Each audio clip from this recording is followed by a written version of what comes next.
Dobrý deň všetkým. Mali by sme začať na čas, aby sme dodržali časový harmonogram, takže ja by som si dovolila otvoriť náš seminár, ktorý je venovaný nášmu projektu, ktorý už pomaly končíme. Poprosím moju prezentáciu. Projekt je pod názvom Slovenčina pre deti cudzincov, metodické príručky, usmernenia a pomôcky pri využívaní didaktických materiálov pri inklúzii detí do výchovno-vzdelávacieho procesu v Slovenskej republike.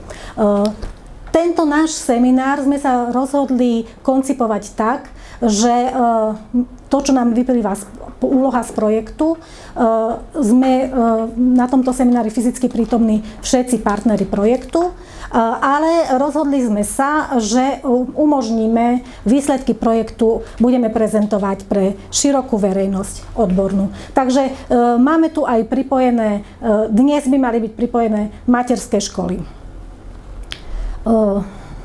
Predstavila by som sa ešte, keďže my sa tu skoro všetci poznáme, ale teda aj pre tých, ktorých momentálne nevidím, ale sú pripojení. Moje meno je Iveta Tunegová a som koordinátorka projektov pre ICAN. Jednu minútku, pretože akorát sa nezapája v tejto minúte. Aha, no je možné, že nám technika bude haprovať, že je to tá hybridná forma a budeme sa musieť k tomu prispôsobiť. Máme tu aj strašne teplo, neviem, ako to zvládneme. Klíma ukazuje 26 stupňov a nejde to nejako zraziť, tak dúfam, že to nejako vydržíme.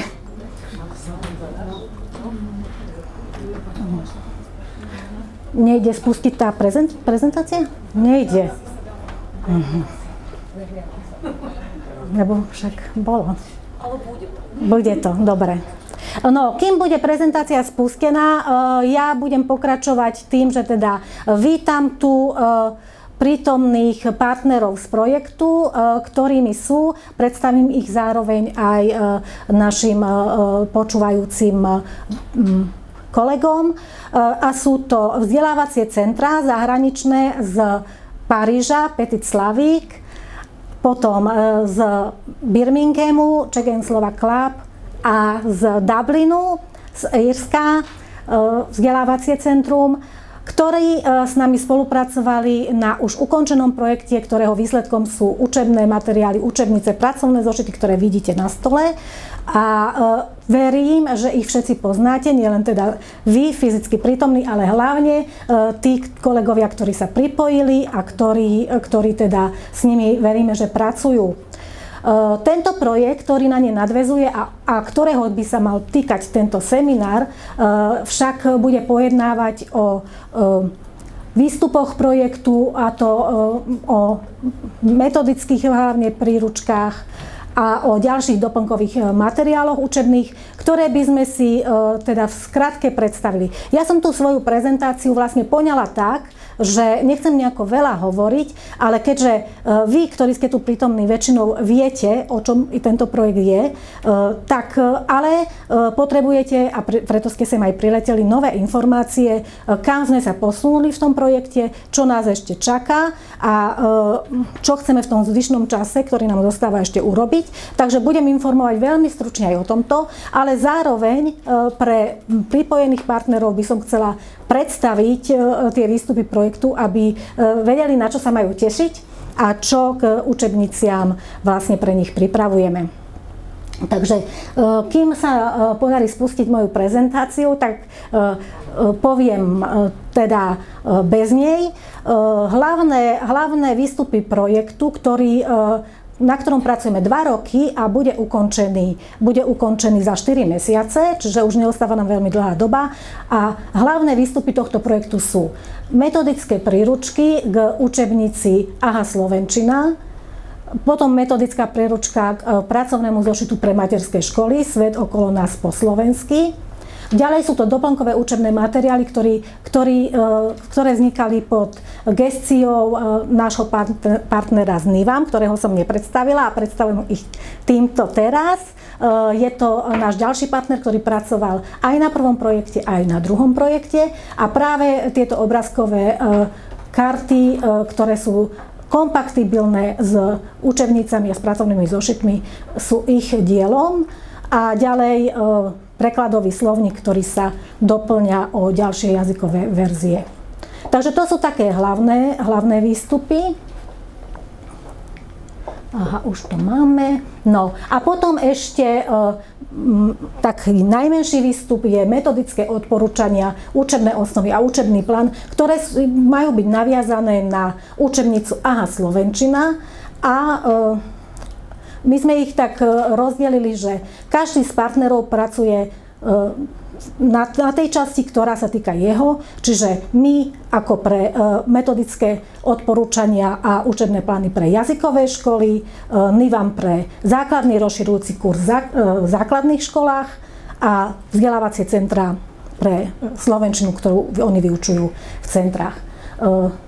Toto sú teda výstupy nášho projektu. Dnešný deň ale by mal byť zameraný hlavne na ten výstup 2, a to tú metodickú príručku pre materské školy. Verím, že teda pani prednášajúca to stihne a príde a odprezentuje svoju prezentáciu. Poprosím ďalší slajd. Ja som si dovolila len ilustračne ukázať a hlavne teda našim pripojeným kolegom, ako to asi vyzerá, čo v rámci tej metodickej príručky, ako sme to vlastne poňali. Takže je to veľmi kompatibilné, aj ten vizuál podobný s učebnicou a slovenčina. Každé jedno cvičenie je tam popísané, ako s ním pracovať, aké dáva možnosti učiteľovi, na čo sa zamerať, čo tým precvičujeme a tak ďalej. No a takto vlastne je spracované sú skoro už všetky kapitoly. To je zase informácia pre vás, ktorí tu sedíte. Nech sa páči, poďte. Posaďte sa. No a aby som vás informovala, ako stojíme s touto metodickou príručkou. Takže je to nadviazané na učebnicu, ktorá má 9 kapitol a momentálne máme spracovaných prvých 8 kapitol takto aj v grafickej podobe, čiže už vo finálnej podobe. A 9. kapitola, tá sa teraz vlastne spracúva, respektíve autor metodickej príručky zapracúva pripomienky našich testovateľov z zahraničných centier, ale aj zo slovenských škôl základných. A tieto pripomienky po zapracovaní potom naša grafička spracuje. Dá sa povedať, keďže už 8 z 9 máme, že stojíme veľmi dobre, tu sme veľmi spokojní s plánom. Potom ešte k tejto metodickej príručke patrí, alebo pripojili sme ešte jednu kapitolu, a to kapitolu, ktorá sa venuje nácviku správnej výslovnosti. Pokladáme to za veľmi dôležité. Takže vlastne naša spoluautorka spracovala časť venovanú ortoepii, ortografii a sú tam aj gramatické tabuľky. Čo sa týka tejto časti, tam vlastne máme už zapracované pripomienky, finalizuje sa grafická časť a samozrejme, keďže je to nácvik výslovnosti, musia byť nahrávky a tie sú už realizované. O tom možno viac budeme hovoriť zajtra, kedy možno aj nejakú tú nahrávku už pustíme. Toto už máme ako finálne hotové. Poprosím. Ďalší slajd. No o tomto som už vlastne hovorila, ako na tom stojíme. Zajtra v tých, ktorí sa pripoja základnej školy, budeme viac hovoriť o tejto metodike. Teraz by som poprosila na ďalší slajd, ktorý sa bude týkať metodickej príručky, o ktorej budeme hovoriť práve dnes, a to k pracovnému zošitu Svet okolo nás po slovensky. Pre vás, milí kolegovia, informácia, ako stojíme, čiže máme dotestované, ale ešte nemáme všetky pripomienky k poslednej kapitole 5. To má 5 kapitol, tento pracovný zošit. Ste s ním oboznámení a poznáte ho. Takže momentálne máme graficky spracované prvé 2 kapitoly. Máme predpripravenú 3. a 4. kapitolu, ale tá ešte graficky spracovaná nie je. A na 5. kapitolu poslednú čakáme vlastne ešte niektoré pripomienky od testovateľov, aby sme to mohli zapracovať a tým pádom by sme to mali mať hotové. Čiže ja by som to zhodnotila tak, že tu je ešte trošku viac práce ako na tej prvej, ale ešte stále ako stíhame. Pripravila som aj takú ukážku na ďalšom slajde, ako to zatiaľ vyzerá. Čiže opäť každé cvičenie pani autorka metodickej príručky popísala, aké sú možnosti pre učiteľa materskej školy, čo môže vyťažiť z toho cvičenia, ale to už nechám na ňu, keďže dnešná prednáška ďalšia bude práve bude prezentovať pani autorka, spoluautorka pracovného zošita Svet okolo nás po slovensky a autorka metodickej príručky k tomuto pracovnému zošitu. Poprosím ďalší slajd. No, tu len stručne budem informovať, že toto je výstup, ktorý vlastne sme si nehali ako na záver, keď už budeme mať všetko pripravené, je najkratší a tu vlastne sa rozdelí náš tím, alebo naše spoločenstvo na 3 také tímy a každý pracuje za seba, to znamená, NIVAM už má veľmi pekne spracovaný tento výstup, by som povedala, že na 90% snáď, možno aj viac.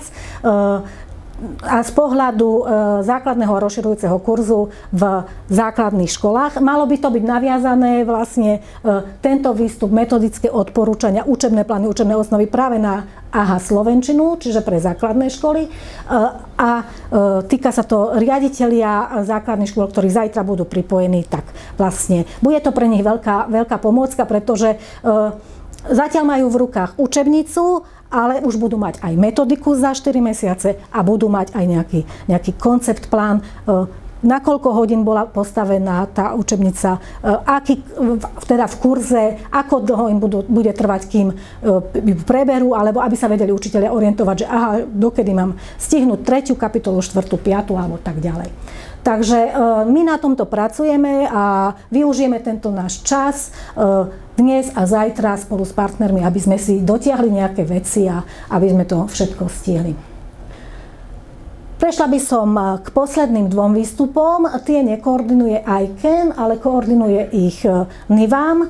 My sme tam zabezpečovali ilustrátorku pre tieto výstupy a sú to, poprosím ďalší slajd. A sú to obrázkové komunikačné karty.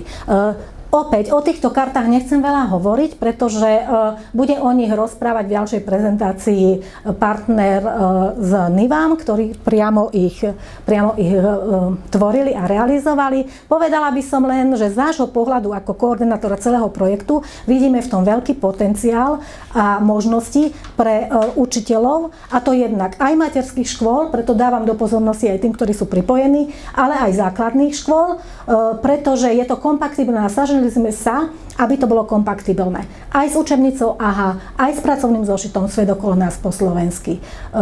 Prečo? No, každý, aj tí pani učiteľky v materských školách určite budú radi, keď okrem pracovného zošita dostanú do rúk ešte perfektné, farebné, aj čierno-biele obrázkové karty. A čo s nimi môžu robiť, ako môžu s nimi pracovať, tak je tam veľmi veľa možností a bude nás informovať ešte dnes náš kolega z NIVAMu, pán Karol Čiba. Takže na túto prezentáciu tiež sa veľmi tešíme. Ale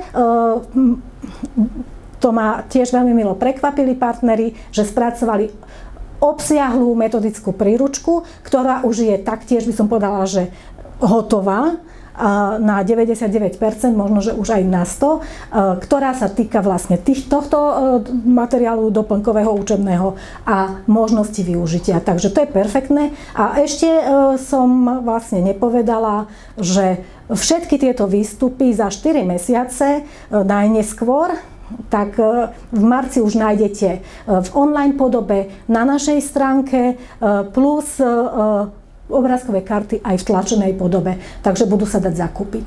Takže to je tiež podľa mňa veľmi dobrá informácia. No a posledný výstup, ktorý spomeniem, je, asi ste sa už stretli, alebo možno vy, ktorí ste pripojení, a keďže ste z materských škôl, tak nie, ale skôr zajtra zo základných je ten prekladový slovník štandardizovaných pojmov pre jednotlivé predmety v základnej škole a bolo vytvorených v prvom projekte 6 jazykových verzií a to ukrajinský, anglický, maďarský, srbský, vietnamský, ruská verzia a teraz pribudne ešte verzia nemecká, španielská, korejská a francúzska. Áno. Takže na tomto tiež sa pracuje. Tamto máme nastavené, že prvé išli karty, teraz sa robí na slovníku, takže tiež tam máme ešte tie 4 mesiace. Takže ja v stručnosti by som takto predstavila náš projekt. Povedala by som teda ešte, že tento seminár sme rozdelili na 2 dni. Dnes sa budeme ešte venovať podrobnejšie výstupom, ktoré sú zaujímavé pre materské školy a zajtra výstupom, ktoré sú zaujímavé pre základné školy.